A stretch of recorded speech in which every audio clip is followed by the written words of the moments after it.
We're going to win so much, you may even get tired of winning. And you'll say, please, please, it's too much winning. We can't take it anymore. Mr. President, it's too much. And I'll say, no, it isn't. We have to keep winning. We have to win more. We're going to win more. Hello everybody, welcome back to the channel. So in today's video, we are going to be talking about the match between Barcelona and Valencia. And currently, as I am recording this video, Barcelona still have 10 more minutes left to play. But I'm going to be recording this video early because I think that it's over, right? Barcelona are currently winning 7-1. It's probably going to end up 8-1, maybe 9-1 with 10 minutes left to play. But we'll see. You know, Barcelona in the end, they got the 3 points. It's a huge win. The match against Benfica, whatever energy that game gave us, it really did translate towards this match against Valencia.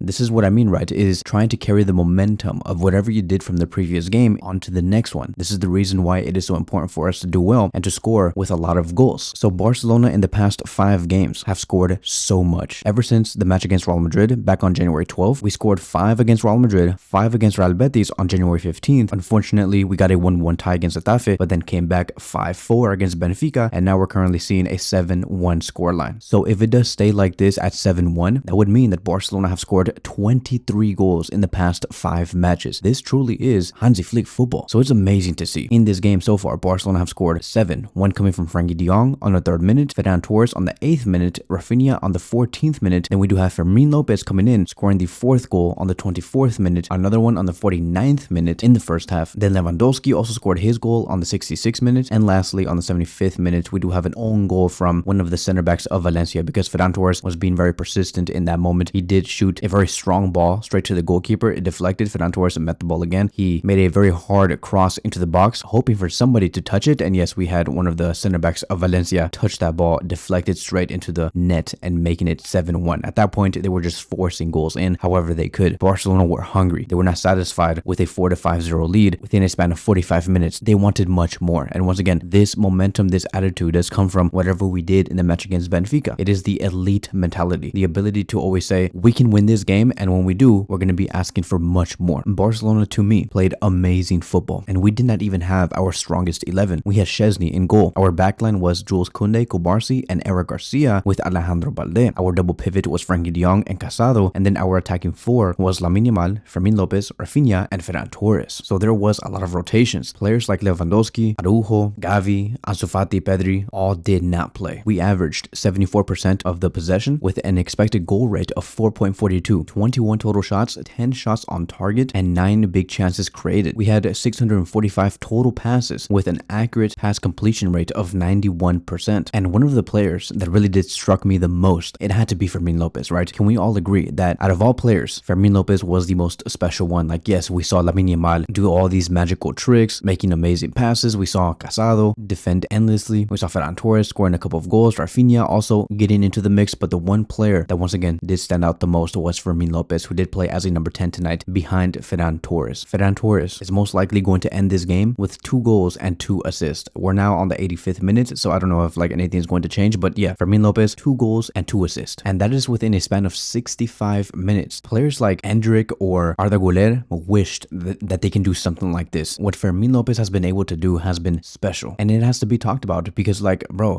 if it was Arda Güler or Endrick doing this at Real Madrid, they would have given them like the biggest promotion, the biggest PR, the biggest everything. They're going to be talking about the players endlessly. But with Fermin Lopez, since it's not a popular name, not many people are talking about it. But yeah, Fermin Lopez, yes, scored 2 goals and provided 2 assists within a span of 65 minutes. He was the man of the match for me. And at the age of 21 years old, this is very impressive. He consistently continues to show that he can be a very reliable number 10. Like Fermin Lopez, to me, should not be going anywhere. Even with Dani Olmo, even with Gavi, all players who play in the number 10 position, Fermin Lopez cannot go anywhere. This guy really is a workhorse. And this also does show that Hansi Flick does not need the most technical players at Barcelona. Like, yes, it would be a plus, but he does not require that. What he wants is players who are runners, players who understand how to attack spaces and quick on making decisions. That is why Fermin Lopez has been able to blossom under this starting 11 and under this game and this season overall is because the type of football that Hansi plays, Fermin Lopez fits right into this puzzle. And so he created the most chances, which was a total of 3, won the most duels, which was a total of 8, but also lost the most duels, which was also a total of 8. But that basically basically meant that Fermín López did not ever give up, and he constantly always gave out more and more opportunities to score even more goals. The main reason why Barcelona were this lethal, it is because of Fermín, and he found so many passes to Lamine Yamal down the right flank and to Raphinha on the left flank. He had 78 touches, 2 touches in the opposition box, 11 passes into the final third, 4 out of 5 accurate long balls, and 10 recoveries. We also do have Lamine Yamal, who also had an extraordinary game by providing the first assist to this game, straight to Frenkie de Jong. We had Ferran Torres run inside the box, taking away a defender away from Frenkie de Jong, leaving Frenkie open, which was once again a very smart run from Ferran Torres. Lamine Yamal passes the ball into that area, Frenkie de Jong meets the ball and puts the ball behind the net. Lamine Yamal was magical. He also completed the most dribbles, which was a total of 5. He was also the most fouled player, which was 2 times, and won the most duels, which is a total of 8 times. And honestly, bro, like at this point, with the way that Lamine Yamal has been evolving, I would really like to challenge the player. I kind of want Lamine Yamal to really try to become the best passer in the world, right? To become the best number 10 in the world. I think that if he can try and go for that,